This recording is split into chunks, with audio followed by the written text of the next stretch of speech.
자, 오늘 요한복음 4장 여러분이 너무나 잘 아는 말씀입니다. 잠깐 한번 살피려고 합니다. 우선 본문 말씀이 저기 떴으니까 같이 한번 4장 25절부터 30절까지 한 목소리로 합독하겠습니다. 시작. 사가 오실 줄을 내가 아노니 그가 오시면 모든 것을 우리에게 알려주시리이다. 예수께서 이르시되 내게 말하는 내가 그라 하시니라. 이때 제자들이 돌아와서 예수께서 저와 말씀하신 것을 이상히 여겼으나 무엇을 구하시나이까 어찌하여 그와 말씀하시나까 묻는 자가 없더라. 여자가 물동이를 버려두고 동네로 들어가서 사람들에게 이르되 내가 행한 모든 일을 내게 말한 사람을 와서 보라. 이는 그리스도가 아니냐 하니 그들이 동네에서 나와 예수께로 오더라. 아멘. 이 요한복음 4장 이 스토리를 보면은요, 예수님께서 얼마나 이 전도에 탁월하신 분인가 하는 것을 우리가 깨닫게 됩니다. 예수님께서 분명히 아마 분명한 의도를 가지고 이와 같이 유대를 떠나서 갈릴리로 갈 때에 유대인들이 피해 다니는 이 사마리아라는 동네를 의도적으로 제자들을 데리고 갔던 것을 우리가 보게 됩니다. 그리고 그 동네에 이 수가성에 사는 이 여인을 예수님께서는 이미 아셨으라고 여겨지고요. 바로 그 여인이야말로 정말 영적인 목마름, 오늘 우리가 찬양했던 것처럼 우물가의 여인처럼 난 구했네 헛되고 헛된 것들을. 정말 이 여인이 구하는 것들이 사실 굉장히 많았던 것이 분명합니다. 왜냐하면 남편이 몇 명 있었어요? 이 수가성 여인이 남편이 몇 명 있었습니까? 오늘 이 4장에 보면 남편이 5명이 있었는데 5명만 있는 게 아니고 그거는 과거에 있었고 현재 또 다른 남편이 있는데 그 남편도 네 남편이 아니다. 예수님이 지적해 주셨잖아요. 그래서 6명의 남편을 만났다 그러면 이 여인이 얼마나 그 인생에 그 갈급함이 있었는가 하는 것을 우리가 보게 되는 것이죠. 그런데 그 갈급함을 그 무엇으로도 해결할 수 없고 우리가 잘 아는 것처럼 정오 때 아무도 없는 그 틈을 이용해서 물길을 온 이 여인의 그 갈급한 심령을 우리 주님께서는 긍휼히 여기시고 그 여인을 만나기 위해서 그 우물가에 제자들은 음식을 구하러 간 사이에 예수님이 그들과 같이 가지 않고 우물가에서 기다리고 있었던 것을 보게 되는 것이죠. 이 사마리아인이 나타났을 때에 당연히 예수님께서 먼저 대화의 물꼬를 트십니다. 근데 거창하게 처음부터 시작한 거 아니고 그 여인이 이제 우물가에 물기를 왔잖아요. 그러니까 바로 그걸 주제로 해서 그 여자에게 물을 좀 달라 이렇게 이제 대화의 물꼬를 여는 것을 보게 됩니다. 우리가 전도하러 갈 때 항상 기억할 걸, 내가 만나는 그 사람의 그 상황과 정황, 대화가 첫째 될 수 있는 그런 방법으로 접근하는 것이 가장 중요한 키포인트가 아닌가 하는 생각을 해봅니다.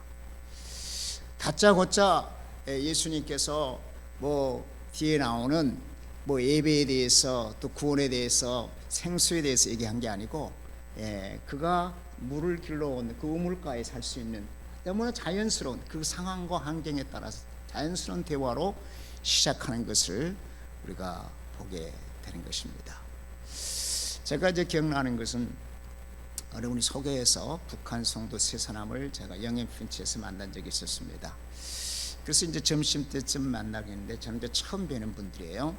거기에 있는 그 한국 식당으로 데려가서 이제 점심을 접대하기 위해서 점심을 오더해 놓고 식사하게 나오기 전에 그 짬을 이용해서 제가 그들에게 복음을 전하기 시작했는데, 제가 첫 번째 질문이 뭐냐면, 그분들은 지금 북한에서 와서 신분이 불안한 사람들입니다. 지금 난민 신청을 했지만 난민이 될지 안 될지도 모르고, 영주권이 나올지 시민권이 나올지 이거는 너무나 암담하지만, 그들이 가장 소망하는 뭐겠어요?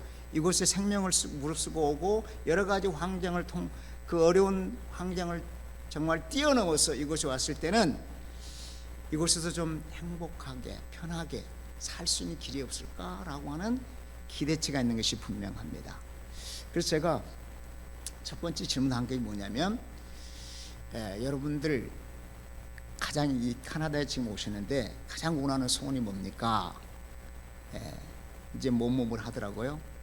아마 여러분 카나다의 시민권을 가질 수 있다면 그 가장 여러분이 긴급하면서 중요한 혹시 소망이 아닙니까? 그랬더니 맞다고. 그렇죠. 어떻게 우리가 정말 카나다 시민권을 가질 수 있다면 얼마나 좋겠습니까? 저는 카나다 시민권을 가진 사람입니다. 그런데 저는 카나다 시민권보다 100배, 1000배, 10,000배나 더 소중하고 귀한 시민권을 가지고 있기 때문에 저는 그 시민권 때문에 날마다 행복한 사람입니다. 그래서 여러분에게 이 카나다 시민권보다 1만 배, 1천만 배, 100만 배나 더 가치 있고 의미 있고, 그리고 우리를 영원한 생명을 행복의 길로 인도해 줄 수 있는 그 시민권을 가질 수 있는 길을 내가 소개하겠습니다. 이렇게 하니까 이분들이 기가 이제 쫑긋하게 서는 것이죠. 그때 바로 제가 그 자리에서 복음을 전했습니다. 거기에 4명, 남자 2명, 여자 2명이 4명이 있었는데, 내가 한 5분, 한 3분 정도의 짧지만 아주 강력하게 복음을 전하고 예수 영접 기도를 했을 때 그 4분이 다 예수님을 영접하게 되고, 그 중에 한 분 김성화 씨라는 분이 눈물을 흘리면서 예수님을 영접했어요. 그분은 북한에 있을 때에 아주 충성파였고 김일성 수령에게 모범상까지 받았던 분이었어요. 그러나 이제 김정일 시대가 오면서 자기 부모님들이 굶주려 아사에서 굶주려 죽는 모습을 보고 여기는 아니다 싶어서 이제 이분이 탈출을 한 분인데, 탈출을 했지만 이 주체 사상이 가득해 가지고요. 중국에 있을 때도 그러고 한국에 있을 때도 그러고 교회 다니는 북한 사람들을 핍박하고 성경을 집어 던지고, 너 저 아무리 힘들어서 이곳에 왔지만은 그래도 우리 김일성 주석을 배신하면 안 된다, 이렇게 주장했던 사람입니다. 근데 이분이 한 가지 고민인 게 뭐냐면, 이 토론토에 왔는데도 불구하고 물론 자기 신분에 대한 걱정이 있었지만 그것보다도 더 중요한 게 자본주의 사회에서 어떻게 살아남을까 하는 그런 염려 걱정 때문에 불면증을 안고 있던 사람이었습니다. 근데 그날 이 예수님을 영접한 이후로요, 불면증이 사라졌을 뿐만 아니라 이 믿음이 성숙하는데 제가 깜짝 놀랐어요. 지금까지 내가 신앙생활에서 만났던 어떤 믿음이 좋은 장로님이나 어느 목사님보다 더 빠른 속도로 탁월한 믿음의 사람으로 성장을 하게 되고, 그분의 그 헌신된 삶의 모습을 보고 제가 얼마나 많이 눈물을 흘렸는지도 모릅니다. 참으로 위대한 하나님의 사람이 되고 우리 교회를 7년 동안 교회 청소를 맡아서 했던 정말 그 사람이 됐는데요. 이와 같이 제가 미리서 계획했던 건 아니었어요. 내가 이 사람들을 만나면 뭐 카나다 시민권을 얘기하면서 복음을, 이런 계획은 없었지만 그저 기도를 했습니다.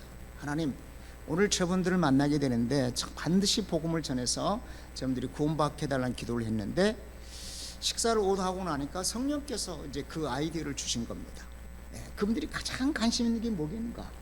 여기에서 정착하기 위해서 신분의 안정이 필요하잖아요. 이제 그거를 접근을 해서 우리는 천국 시민권자이기 때문에 그거를 근거로 해서 복음을 전했던 기억이 납니다. 예수님께서 지금 이 사마리아 여인을 만나서 처음 했던 게 뭐겠어요? 물을 좀 달라. 거기서부터 시작을 하면서 대화가 진전이 되기 시작하게 되고요. 나중에는 이제 바로 그 예수님께서 이제 영적인 길로 이끌어 나가죠. 뭐로 나갑니까? 생수라고 하는, 물하고 이건 이제 레귤러 와터라면 생수는 리빙 와터, 리빙 와터에 대해서 이제 말씀을 하시고, 그 말씀을 이제 듣고 이 여인이 이해를 못할 때에 무슨 도전을 했습니까? 그 지금 여인이 안고 있는 가장 큰 문제, 갈급함, 그게 뭐겠어요? 남편과의 관계, 결혼 관계. 그래서 평안한 삶을 누리지 못하고 있는 그 안타까움을 아시고 네 남편을 데려와라, 이렇게 도전을 하시죠. 그러자 이 여인은 남편이 없습니다. 그랬더니 You're right. 너 5명의 남편이 있었는데 지금 있는 이 남편도 네 남편이 아니기 때문에 네 말이 옳다. 이때 이제 이 여인이 그 자기의 갈급함과 아픔이죠. 갈급하면서 아픔입니다. 그것을 터치해 주시는 이 주님을 만남으로 말미암아 이제 이 여인이 그 마음에 감동을 받기 시작하게 되는 것이고요. 그리고 나서 고백한 게 뭐겠어요? 내가 보니 당신은 선지자입니다 라고 하는 단계까지 이르게 되는 것을 보게 됩니다. 그러면서 자동적으로 이제 예배에 대한 얘기가 나가면서 예수님께서 그 영적 예배의 단계까지 길고 나가게 되는 것이고, 그리고 드디어 이 여인 스스로가 메시아를 언급하게 되는 것이죠. 그래서 25절을 보면 여자가 이르되 메시아 곧 그리스도라 하는 이가 오실 줄 내가 아나니 그가 오시면 모든 것을 우리에게 알게 하시리라. 이때 예수님께서 주저하지 아니하고 네가 말하는 내가 바로 그다, 그리스도다, 명백하게 말씀해 주고 있는 것을 보게 됩니다. 그때에 이 여인은 드디어 메시아를 만나게 된 것이죠. 그리스도를 만나게 된 것입니다. 그랬을 때 이 여인의 삶에는 놀라운 변화가 나타나게 된 것이죠. 사실 우리가 잘 아는 것처럼 정오에 그 물을 기르러 온 중동 지방에 낮에는 다 낮잠을 자는 그런 시간, 사람을 피해서 오셨던 걸로 우리는 다 이해를 하고 있습니다. 그런데 이제 다시 말하면 수많은 남편을 거느리면서 동네 사람들에게 손가락질을 받는 이 여인이 이제는 그리스도를 만난 다음에 담대함을 얻고 동네로 이 물동이를 집어던지고 뛰어가서 선포했습니다. 나의 삶의 모든 것을 알고 말해준 바로 이 사람이 메사야, 크라이스트, 그리스도가 아니냐. 그러면서 했던 게 뭐였어요? Come and see, 와서 보라. 한번 따라해 볼까요? Come and see, 와서 보라. 제가 이 설교를 한 15년 전에 제가 그 영어, 우리 교회 영어 목회하고 한국 목회가 있었는데 초창기에, 그때 제가 벌써 한 20년 된 것 같으네요. 설교했는데 그 필리핀 교회 집사인데 얼마 전에 만났어요. 그런데 그 설교 Come and see 이걸 기억하고 있더라고요. 목사님이 그때 설교한 거 지금도 기억한다. Come and see. 그런데 여기서 중요한 것은 와서 무엇을 보라는 거예요? 그걸 분명히 알아야 됩니다. 교회 분위기를 봐라, 목사가 얼마나 훌륭한가 봐라, 성도들이 얼마나 훌륭한가 봐라. 물론 그것들도 필요한 것이긴 하지만 궁극적으로는 여기서 와서 보라 했을 때는 내가 행한 모든 일을 말한 이분 그리스도, 예수 그리스도를 와서 보라라고 선포하고 있다는 것을 기억해야 됩니다. 우리가 전도를 해서 교회에 왔을 때에 모든 우리 인간관계나 모든 방법을 통해서 전도한다 할지라도 궁극적인 목적은 그들이 예수가 그리스도라고 하는 것, 인류의 궁극적인 구원자이시는 메시아 그리스도를 만날 수 있게 해주는 것이 우리의 전도의 궁극적인 목적이고, 그분을 만남으로 말미암아 그들이 영원한 생명을 얻고 이 땅에서도 풍성한 하나님의 나라를 누릴 수 있도록 인도하는 것이 전도의 목적인 줄로 믿습니다. 할렐루야. 그랬더니 놀라운 일이 발생했죠. 오늘 30절 말씀 보면 그들이, 이 여인이, 이 증인, 그들이 손깍질하고 참으로 업신여기고 무시했던 그 남자를 갈아치우는, 품행이 좋지 않는 음행한 여자로 취급했던 그 여인의 말을 듣고 이 동네 사람들이 예수께로 나왔다는 사실입니다. 할렐루야. 할렐루야. 중요한 게 뭐냐면 이 여인이 과거에 어떤 삶을 살았던 그게 중요한 거지라 here and now, 지금 예수님을 만나고 예수가 그리스도 인류의 구원자이신 그분을 만나고 나서 그 여인의 삶이 이 생수를 마셔드리는 그 결과로서 이 여인이 동네에 나가 사람들에게 외쳤을 때 평소에 같으면은 그 여인의 말을 듣고 아무도 들은 척도 하지 않았을지도 모릅니다. 그러나 그가 생수의 강을 마신 이후에, 생수의 강은 뭡니까? 복음이라고 볼 수도 있고 요한복음 7장 38절에 가면 성령이죠. 복음의 능력과 성령의 능력을 받은 이 여인의 말에는 파워가 있었고 어토리티, 권세가 있었다고 합니다. 그래서 평소에 그를 무시하고 업신여기던 그 동네 사람들이 그 여인의 come and see, 와서 보라라고 하는 이 말을 듣고 그들이 실질적으로 예수님께 나와서 예수님을 만나고 구원받는 역사가 있게 된 것입니다. 할렐루야. 오늘날 우리가 이 전도대학과 우리 기도 모임이 합쳐서 이렇게 모이는데, 우리가 오늘 이 너무나 잘 아는 말씀이지만은 다시 한번 이 말씀을 새기면서 예수님처럼 궁극적으로는 이 사마리아 이 여인처럼 정말 생수의 강을 마시고 복음의 능력과 성령의 능력으로 이렇게 풍성한 열매를 맺는 그런 복된 전도자들이 될 수 있게 되시기를 주님의 이름으로 축원드립니다. 마지막으로 한 가지만 더 말씀하겠습니다. 그런데 이제 제자들이 뭐하러 갔었어요? 이 대화를 나눈 동안에 음식을 구하러 갔었잖아요. 그리고 음식을 가지고 왔습니다. 그리고 예수님께 이거 좀 드시죠. 음식을 내놨더니 뭐라고 말씀하셨어요?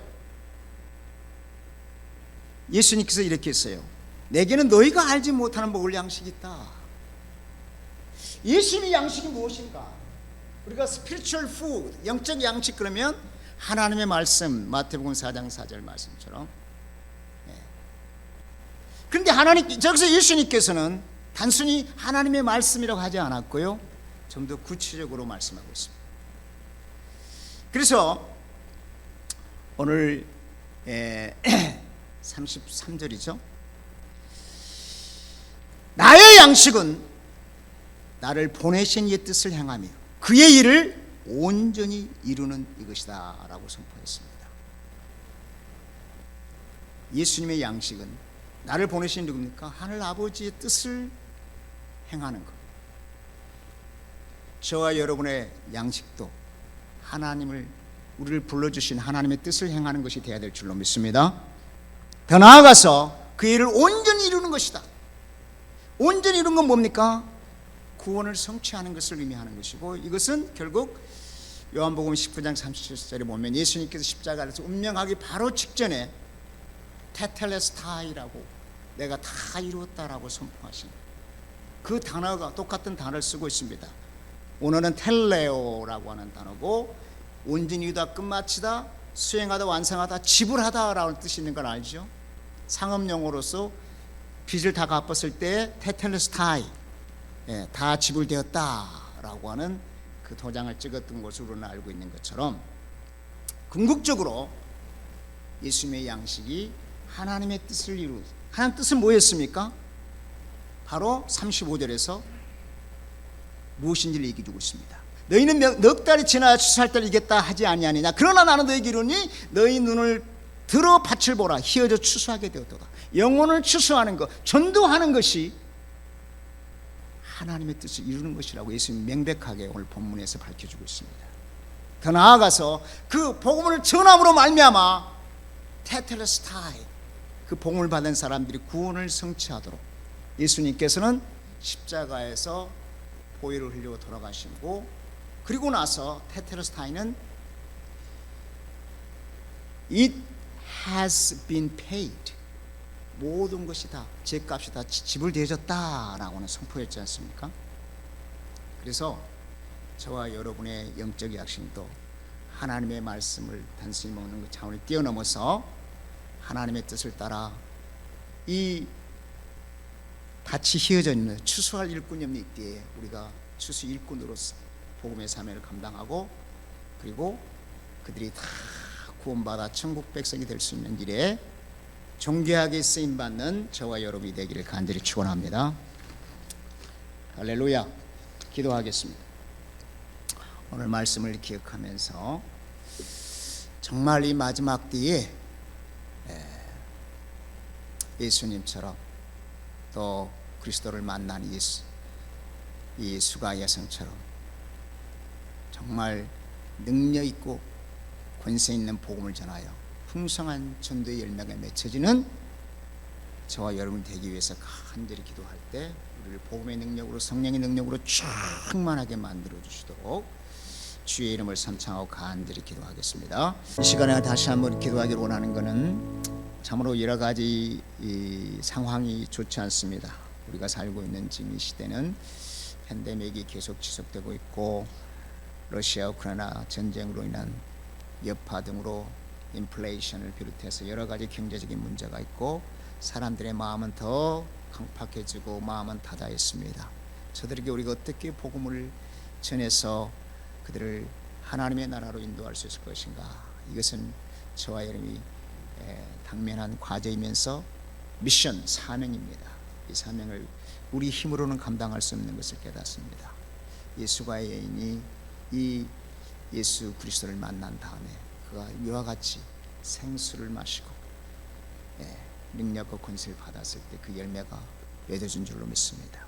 우리에게 이 시간에 기도할 것은 이 척박한 시대에 하나님께서 우리가 만나서 복음을 전할 사람들의 마음을 녹여주시고 마음을 열어주시고 우리에게는 성령의 능력으로 충만하게 주시고 하늘의 지혜와 명철을 주셔서 예수님께서 그런 탁월한 기름 부으심의 그 지혜로 그 여인의 갈급함을, 아픔을 정확하게 알고 지적했던 것을 보게 됩니다.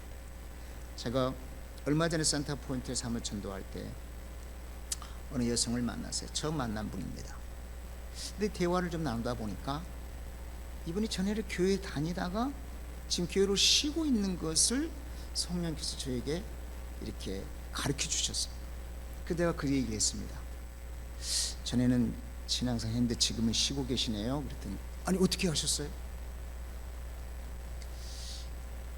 저는 모르는데 우리 성령께서 그런 마음을 주셨습니다. 사실은 어느 교회를 다녔는데 지금 2년 넘게 교회를 안 다니고 쉬고 있는 중이라고 고백하면서 그러면서 제가 분명히 왜 못 나왔겠어요? 마음의 아픔이 있었을 거 아니겠어요? 교회에 대한 상처, 그 외에 여러 가지. 그래서 제가 기도해 드리겠습니다 하고 그분의 아픔을 어루만져 치료해 주시도록 기도하고 다시 믿음 생활을 잘 할 수 있는 믿음의 사람으로 세워달라고 기도를 했는데 그리고 나서 그분이 우리 교회에 이제 나오기 시작했습니다. 이러한 바로 은혜가 우리 힘으로는 불가능합니다. 성령께서 내가 만나서 전도할 그 사람을 마음을 깨트리고 그들의 아픔을 치료하고 그들의 상처를 치료하고 결국은 그들이 믿음의 길로 돌아올 수 있도록, 그것은 성령의 역사가 아니면 안 되고 하나님의 은혜가 아니면 안 되기 때문에 그러한 은혜를 우리에게 주시도록 우리가 이 시간에 간절히 한번 다시 기도했으면 좋겠습니다. 주의 이름을 삼창하고 기도합니다. 이 세계적인 상황과 여러 가지 우리 커뮤니티의 상황이 좋지 않습니다. 하나님 긍휼을 베풀어 주시고 속히 전쟁도 멈춰 주시고 팬데믹도 물러가게 하시고 정말 하나님이 기뻐하시는 하나님의 나라가 임하기 위해서 우리가 먼저 회개하고 간절히 하나님께 나아가기를 원합니다. 그리하여 이제 교회도 이제는 마지막 때에 정말 부흥의 불길이 다시 한번 일어나고 이 토론토 온타리오 땅에 진정한 부흥과 회복의 역사가 일어나기 위해서 이 시간에 주의 이름을 삼창하고 다시 한번 기도하겠습니다.